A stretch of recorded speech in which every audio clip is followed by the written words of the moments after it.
From the New York Times, I'm Michael Barbaro. This is The Daily.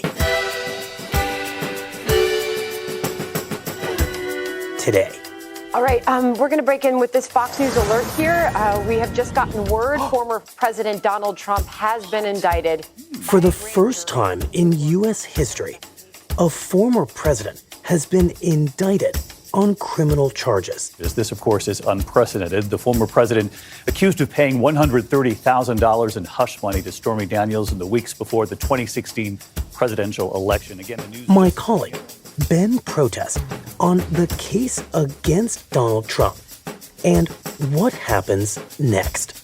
I just hung up with the former president, and I asked, does he plan to turn himself in? He said, you take care, John, and then he hung up on me. It's Friday, March 31st. Ben, it is late. It is after 9 p.m. It's been a very long day for you. I know you're tired. Thank you for making time for us. My pleasure. I want to begin, Ben, by just observing the enormity of what has just happened. Because for the past 6 years, we've lived through an endless cycle of investigations into Donald Trump. Investigations into alleged campaign collusion with Russia, investigations into tax evasion, January 6th, the mishandling of classified documents. All of those could have theoretically led to criminal charges, but so far haven't. This time, in this investigation, it has. And it feels huge. It is huge. I mean, I think everybody uses the word unprecedented with this president. There have been so many unprecedented things, but you know, in our 250 years of this country, we've never had a president sitting or former who's been indicted. And the fact that we now have that is remarkable. It is unexpected in many ways. Despite all the investigations you mentioned, he's always managed to escape. And now we've sort of burst that bubble. And now that he's indicted, what is going to happen in the next few hours, the next few days? So we expect him to surrender to authorities in Manhattan early next week. Basically what that means is that, like any felony defendant, he's going to be escorted into the bowels of the New York State Courthouse in Lower Manhattan, and he's going to be fingerprinted, he's going to be photographed, and he's going to have to wait there until ultimately he's arraigned in a courtroom. Well, let's just spend a little bit of time with the indictment itself. In the simplest terms, what exactly has Trump been charged with here? So the story I broke a few hours ago with my colleagues, including Willie Rashbaum and Jonah Bromwich, basically says that the grand jury has indicted Mr. Trump, but the indictment is going to remain under seal until he is arraigned in court. So we don't get to know the specifics. We don't get to know the charges. But what we do know from our reporting is that there are more than 24 charges. Wow. I mean, it's a huge number of charges. Yeah, and we also know that the Manhattan District Attorney, Alvin Bragg, has built a case that likely centers on the accusation that Mr. Trump falsified business records. These are business records from his company. And he did this a few years ago during the 2016 presidential campaign over a payment to a porn star, Stormy Daniels. Right, a story we all know very well. In fact, a story we know probably a lot better than we wish we did. But just remind us of the very basic elements of that story, Stormy Daniels and Trump. So flashback to 2006. Donald and Stormy meet. According to Stormy, they have sex, and they keep in touch over the ensuing months. Fast forward to the 2016 presidential campaign, about a decade later. Right. Trump and his people are suddenly afraid that Stormy is going to tell all, and that her story is going to be hugely damaging, not just to his personal life. You know, he was married at the time of the encounter with Ms. Daniels, but also to his campaign, which was already reeling from other accusations. Right. So basically, Michael Cohen, who was Mr. Trump's fixer at the time, comes up with $130,000 of his own money to buy her silence. He pays the $130,000 in hush money to basically ensure that she's not going to tell her story. And she does indeed keep quiet about it. Trump, of course, wins the election, and everything seems like it's dead and buried, except that in 2018, federal prosecutors in the Southern District of Manhattan figured this out after the Wall Street Journal published the story exposing the payoff to Ms. Daniels. And The federal prosecutors and the FBI suddenly are now investigating Mr. Cohen, and they're upending his life. And in the course of that, they drill down on the $130,000 payment to Ms. Daniels. Mm-hmm. And what they find out is that this payment was essentially an illegal campaign donation to the Trump campaign. And the reason for that is that when you're buying her silence, you're helping the campaign, right? You're keeping out a damaging piece of information from voters' attention right before the election. Right. So that is an unrecorded and very excessive campaign donation. And Mr. Cohen pleads guilty. And in this very dramatic moment, stands up in court while he's pleading guilty and points the finger at the president and says, I did this because I was directed to do it by Mr. Trump. And what, remind us, becomes of that finger pointing by Cohen to the president of the United States? So it's ultimately revealed that Trump reimbursed Cohen for the money. And Cohen goes on a publicity tour telling anyone who would listen, including Congress and the prosecutors, that this was all orchestrated by Trump and that Trump knew that it was improperly covered up in internal documents at the company. But legally speaking, there's not much the prosecutors can do because there's a longstanding Justice Department policy that says you can't indict a sitting president. Right. And so essentially, from the public view, that's where this hits a dead end. Right. I remember that really well. It kind of ends as a salacious curiosity involving the president that doesn't really seem to be going anywhere. So walk us through how and why this case of all cases and this Manhattan district attorney of all prosecutors ends up reviving this case that seemed very dead because Trump was president, and how we get to this indictment, the first and only criminal indictment of Donald Trump. Okay, so the feds closed the book on their case. And just down the street is the Manhattan District Attorney's Office. They opened their own investigation into the hush money.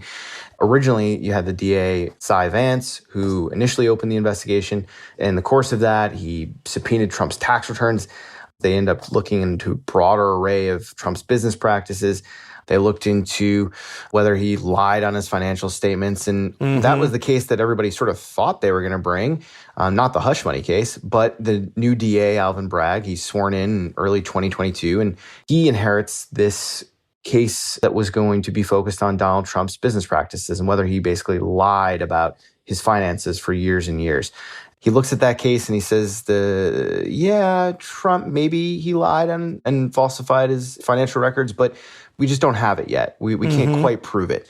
And Bragg sort of decides, pump the brakes. Well, the only problem was when he decided to pump the brakes, he got a tremendous amount of blowback. And everybody was wanting to know, including in deep blue liberal Manhattan, why did you, Alvin Bragg, the DA we just elected, not want to indict Donald Trump? Right. And in the course of the last few months, the zombie case comes back. This hush money case comes back from the dead once again. And sure enough, over the course of the last several months, they start examining potential new theories on how to revive the case. And they impanel a grand jury in January. And that's the same grand jury that just indicted him. And Ben, what made Bragg and made the lawyers in his office think that this zombie case was worth pursuing? What evidence did they have that made them want to try to bring these charges?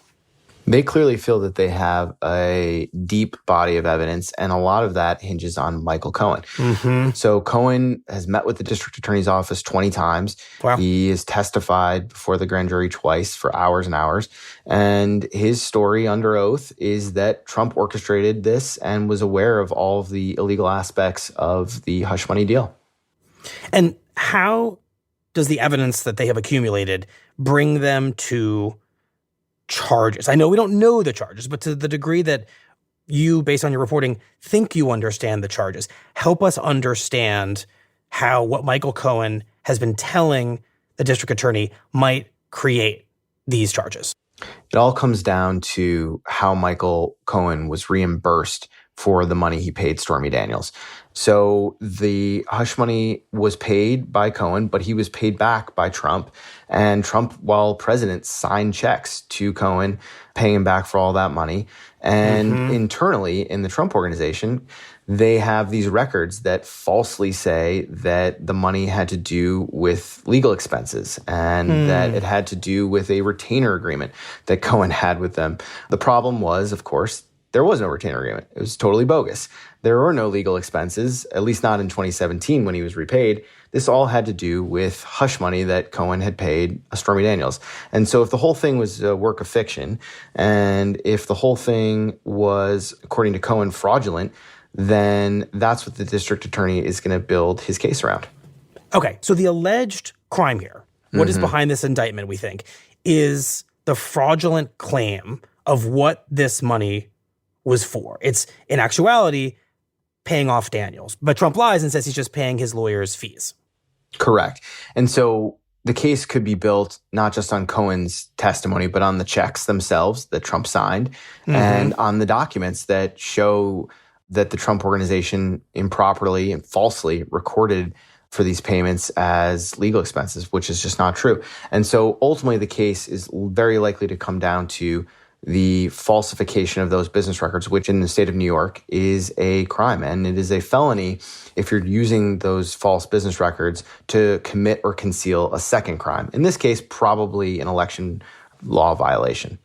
Okay, explain that. So they might be able to prove a crime of financial fraud from Trump lying about what this money was for, allegedly. What might be the second crime that would make this all a felony?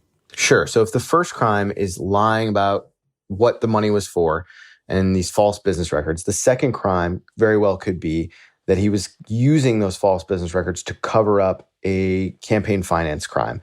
And in this case, that would be that Cohen paid money to Stormy Daniels to keep her quiet about a potential affair, an alleged affair, and that was essentially a huge contribution to Trump's campaign.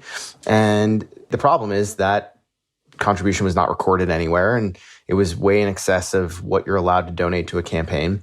And in New York State, there are campaign finance laws just like there are federally.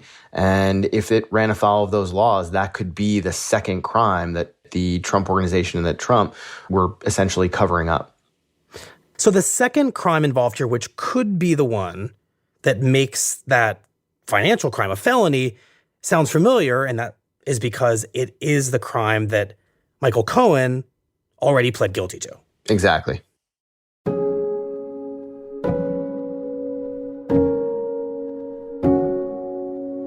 So Ben, important question. How strong a case is this based on your reporting? I mean, I wouldn't call it a slam dunk, but put yourself in the shoes of a juror in Manhattan who is evaluating a payment to a porn star that was covered up and lied about that potentially affected the outcome of the 2016 election. Did I mention Manhattan, where people don't love the former president? Yes. And I think that the prosecution feels pretty strongly that it has a provable case. That does not mean, however, that it does not have its challenges. We'll be right back.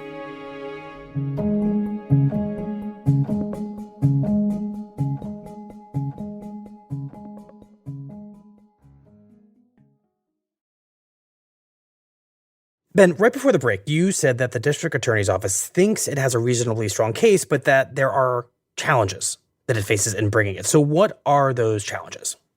Yeah, so the first part of the case is not so hard. It's the bread and butter of the DA's office. They're bringing the accusation that Trump and his company essentially falsified business records. Nothing strange about that. But to make that case a felony, as we discussed, you have to have that second charge, and that's a little bit trickier. What do you mean? Why?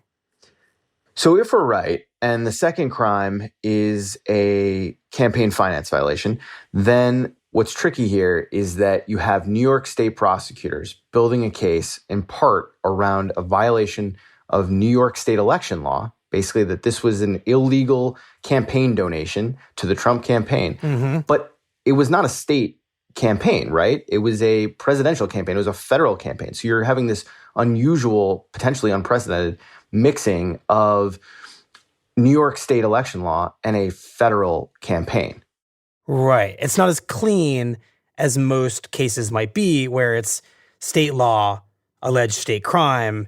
This is a little bit funkier, you're saying. It's a little bit funkier. And as far as we can tell, this has never been tested.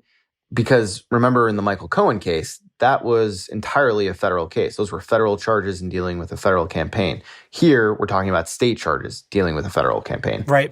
And listen, when you're bringing criminal charges against the former president of the United States, who's now running once again, it is challenging to bring a case that has never before been tested through the courts. That doesn't mean that they won't win. That doesn't mean that there's not a lot of evidence suggesting that he will be convicted. It just means it's a challenge. Right. What should we make of the fact that this grand jury brought this indictment? I mean, does that tell us anything about the strength of the case, or is that a misreading of how important and clear a grand jury indictment actually is? Well, the adage is that a grand jury will indict a ham sandwich. And Donald Trump is many things. He is not a ham sandwich. But this is still a lower bar, a lower threshold. Basically, you needed a majority of the grand jurors to vote in favor of indicting him, whereas obviously you need a unanimous jury to convict him. And at trial, you're going to have to prove the case beyond a reasonable doubt, and here it's a lower standard. So you should not infer just from his indictment that he is going to be convicted. But I do think what it does show is that they were able to convince a majority of these jurors that this case should be brought. And certainly they built a case that suggests that the president potentially committed these crimes. Ben, I think that a question on a lot of people's minds as they absorb this indictment and everything you have just said is, why did the Manhattan DA decide to bring this case? It's an old case. It involves this intimate, tawdry personal story. And from what you're saying, it's built on a pretty untested legal theory, and it could fail. So why this one? Well, in terms of whether or not to bring the case at all, I think that if the DA were asked this question, he would say that the rule of law applies to anyone. It doesn't matter if you're the former president, or someone off the street. It's that the law needs to be upheld. And if they have the facts and the evidence to prove their case, that they should proceed. Right. But of course, the very nature of this case, Ben, is what invites Republicans to say that it's a witch hunt, right? Because it involves an affair, because it's old, because it comes from a Democratic district attorney who already experienced blowback for not bringing a different set of charges. Bragg has to know that all of this is setting him up to seem to many Republicans like a partisan who's out to get Trump. Well, the Republicans are going to say that this is a witch hunt no matter what the case is. And let's be honest, Bragg, the DA's case may not be the last case that we see against Donald Trump. We may see future indictments of him unrelated to this in different jurisdictions. But all that's going to really matter is what people in the jury box think, and they're the ones who ultimately decide his fate. Right. Well, let's turn to the next phase of all of this, because as you already hinted at, the next few days, the next few weeks, they're going to be very strange. But the real drama, of course, is going to be this trial. And assuming that Trump doesn't plead guilty, and there's no reason to think he will, what would the timetable for that trial be? We have this potential extraordinary timetable. If we know one thing about Donald Trump's legal strategy, it's delay, delay, delay. Mm-hmm. And so I think that this could be likely delayed well into 2024. We could be looking at a trial 9 months, 12 months away. And of course, that would raise this extraordinary prospect of having a trial unfolding against the backdrop of a presidential campaign, a campaign in which the defendant very well could be either the leading contender or even the nominee of his party. And if Trump is found guilty in a trial in the middle of a campaign, what kind of a sentence could he be looking at, potentially? If a jury finds him guilty, it'll be entirely up to the judge to decide what to do. The judge would not need to impose prison sentence, but he could face up to 4 years in prison. Wow. So it is possible that we could have a convicted former president headed for some prison sentence running for president in the middle of 2024. Correct. But to be clear, you do not need to have a clean criminal record to be able to hold the office of the presidency. In other words, Trump could be convicted and still be reelected. Correct. Under the Constitution, that's the deal. It's like unprecedented on top of unprecedented on top of unprecedented. Everything about this case feels totally historic, and that's because it is. Well, Ben, thank you very much. We appreciate it. Thank you.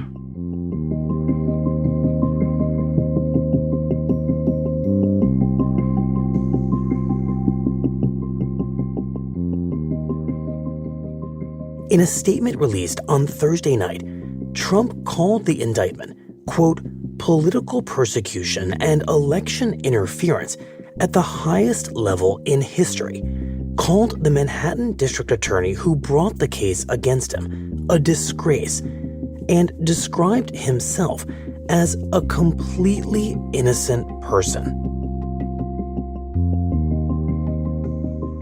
We'll be right back.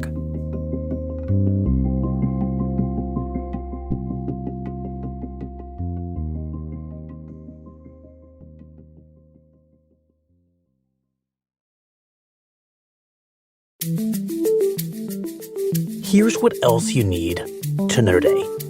Today is a tough and a tragic day for Kentucky, for the Fort Campbell, and for the 101st. 9 soldiers have died after the U.S. Army helicopters they were riding in collided during a training mission along the border of Tennessee and Kentucky, whose governor, Andy Beshear, spoke about the accident on Thursday.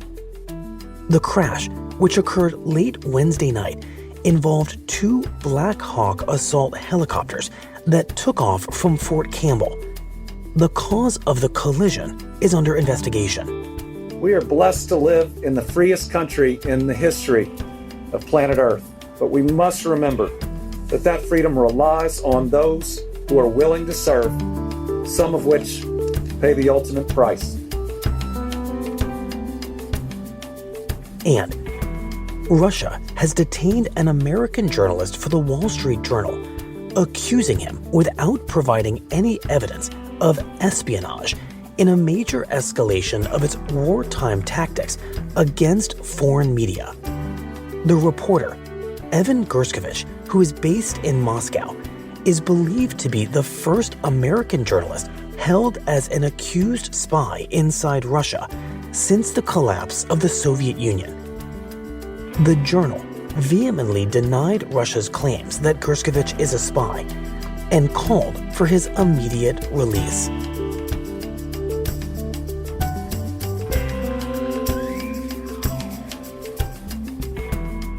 Today's episode was produced by Jessica Chung and Alex Stern, with help from Carlos Prieto and Asta Chaturvedi. It was edited by Rachel Quester and Paige Cowett.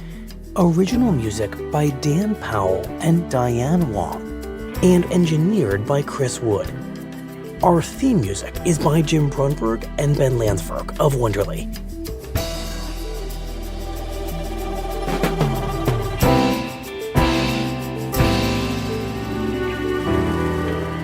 That's it for the Daily.